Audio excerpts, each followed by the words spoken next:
अस्सलाम वालेकुम नाजरीन, आज 5 फरवरी है और मैं आपका दोस्त नदीम अकरम हाजिर हूं मिडल ईस्ट की 14 बड़ी और सबसे खतरनाक खबरों के साथ। ईरान की उंगली ट्रिगर पर है, व्हाइट हाउस सस्पेंस में है, इजरायली मीडिया सच कबूल कर रहा है और गजा में इंसानियत एक बार फिर से लहूलुहान हो रही है।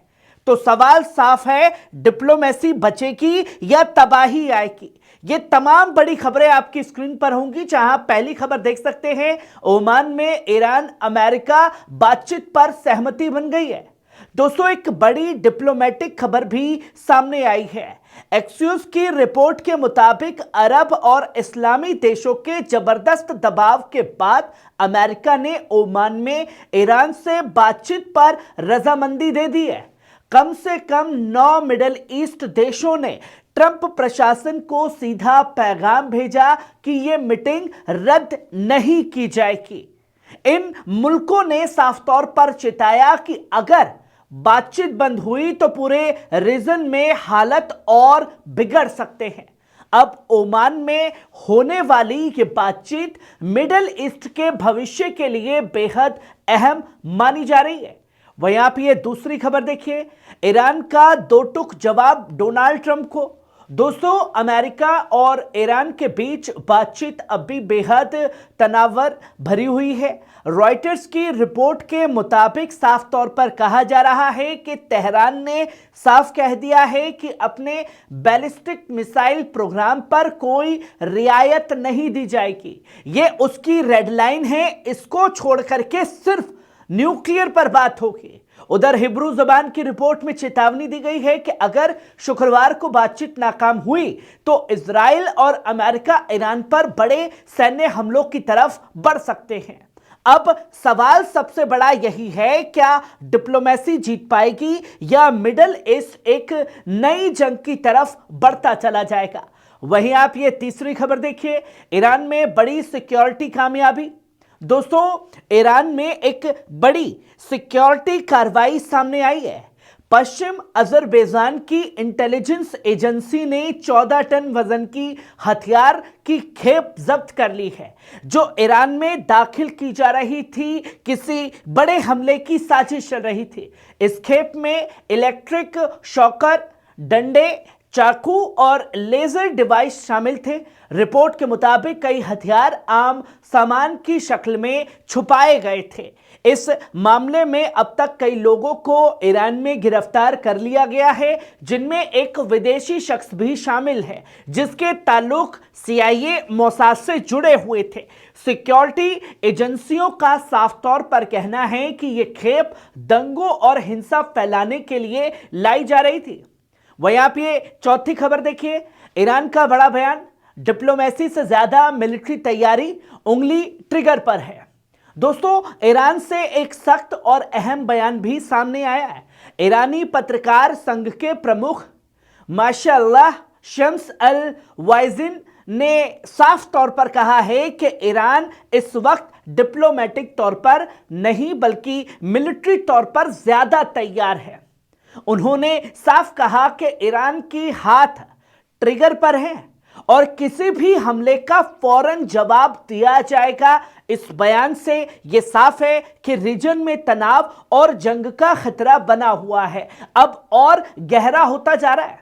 वहीं आप ये पांचवी खबर देखिए, ईरान की खुली चेतावनी भी है। दोस्तों, ईरान रिवोल्यूशनरी गार्ड के कमांडर के सलाहकार ने अमेरिका को दो टूक चेतावनी दी है और साफ शब्दों में कहा है कि अगर अमेरिका ने ईरान पर जबरदस्ती जंग थोपी तो रीजन में मौजूद उसकी तमाम फौजी ताकत ईरान के लिए जायज निशाना होगी।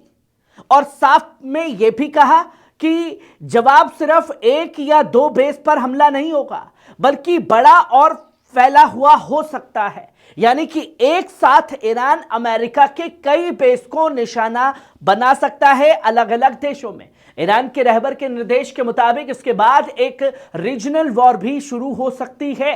यानी अब हालत डिप्लोमेसी से निकलकर सीधे जंग की तरफ बढ़ते नजर आ रहे हैं। वहीं आप ये छठी खबर देखिए, व्हाइट हाउस का बड़ा बयान है। दोस्तों, ईरान से बातचीत पर अब तक कोई फैसला नहीं लिया गया है। जो तस्वीर खुल करके सामने आ रही है, अल जजीरा से बातचीत में व्हाइट हाउस ने एक बड़ा बयान दिया है। उन्होंने साफ शब्दों में कहा है कि ईरान के साथ बातचीत को लेकर अब तक कोई नई खबर नहीं आई है। व्हाइट हाउस का साफ तौर पर कहना है कि दिन के आखिर तक हालात बदल सकते हैं और कोई नया फैसला सामने आ सकता है। यानी फिलहाल डिप्लोमेसी पर लगातार सस्पेंस बना हुआ है। अरब देशों का प्रेशर लगातार डोनाल्ड ट्रंप के ऊपर भी बढ़ रहा है और पूरी दुनिया की नजर आज के फैसले पर खासतौर पर टिकी हुई है। वहीं आप ये सातवीं खबर देखिए, सैयद हसन नसरुल्लाह के वालिदैन और इमाम खामेनी साहब की मुलाकात। दोस्तों, आज एक बेहद जज्बाती और ऐतिहासिक तस्वीर पहली बार सामने आई है। इस तस्वीर में Hezbollah leader Sayyed Hassan Nasrallah के वालिद मरहूम सैयद अब्दुल करीम नसरुल्लाह और उनकी वालिदा इस्लामी इनकलाब के रहनुमा अली खामेनी साहब से मुलाकात करते नजर आए हैं। यह तस्वीर सिर्फ एक मुलाकात नहीं है दोस्तों, बल्कि कुर्बानी, रहनुमाई और इनकलाबी रिश्ते की भी यादगार निशानी बन गए हैं। इस फोटो ने पूरे रीजन में भावनात्मक और ऐतिहासिक चर्चा छेड़ दी है और एक मैसेज भी खामेनी साहब की तरफ से दिया गया कि आप हूती हिजबुल्लाह का साथ छोड़िए। और ऐसे में खामेनी साहब की यह मुलाकात एक जोरदार तमाचा है। यहां आप आठवीं खबर देख सकते हैं, ईरान की नई मिलिट्री स्ट्रेटेजी सामने आई है। दोस्तों, ईरान के आर्म्ड फोर्सेस के चीफ अब्दुल रहीम मुसावी ने रिवोल्यूशनरी गार्ड की मिसाइल सिटीज का मुआयना करने के बाद एक फैसला कुन बयान ले लिया है और साफ शब्दों में कहा है कि 12 दिन की जंग के बाद ईरान की मिलिट्री अकीदा पूरी तरीके से बदल चुकी है। अब सिर्फ डिफेंस नहीं, खुद का बचाव नहीं, बल्कि ऑफेंसिव पॉलिसी अपनाई जाएगी, यानी कि तुरंत जवाब। यह नई स्ट्रेटजी के तहत आसमान जंग यानी एसिमेट्रिक वॉर शुरू हो जाएगी और दुश्मनों को सख्त और फैसला कुन जवाब दिया जाएगा। यह साफ तौर पर पॉलिसी बन चुकी है, यानी ईरान अब सिर्फ बचाव नहीं करेगा बल्कि सीधा और ताकतवर जवाब देने के मूड में आ चुका है। वहीं आप ये 9वीं खबर देखिए, IRGC को आतंकी कहने की कीमत चुकाएगा पश्चिम। दोस्तों, ईरान के वजीरे अमन यानी सिक्योरिटी मिनिस्टर ने पश्चिम देशों को सख्त लहजे में पैगाम दिया है।